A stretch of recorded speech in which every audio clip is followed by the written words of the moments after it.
দেড় ঘন্টা চেষ্টার পর খুলনার বেসরকারি সিটি মেডিকেল কলেজ হাসপাতালে আগুন নিয়ন্ত্রণে এসেছে। ফায়ার সার্ভিসের 12টি ইউনিট আগুন নিয়ন্ত্রণে কাজ করেছে। কোনো হতাহতের ঘটনা ঘটেনি। আগুন লাগার পরপরই রোগীদের সরিয়ে নেওয়া হয়। খুলনা প্রতিনিধি আরিফুল ইসলাম নূরের পাঠানো তথ্য ভিডিওতে ডেস্ক রিপোর্ট। বৃহস্পতিবার রাত 10:45টার দিকে আগুন লাগে খুলনা সিটি মেডিকেল কলেজ হাসপাতালে।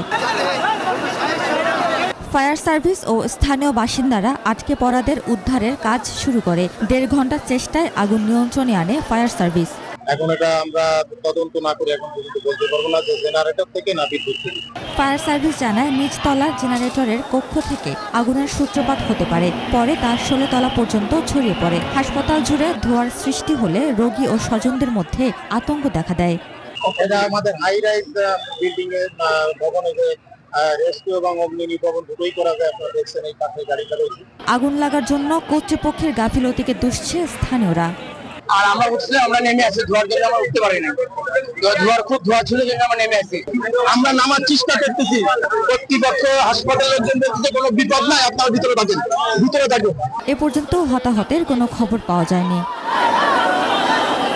উপমা রায়, ডেস্ক রিপোর্ট, 21 টেলিভিশন।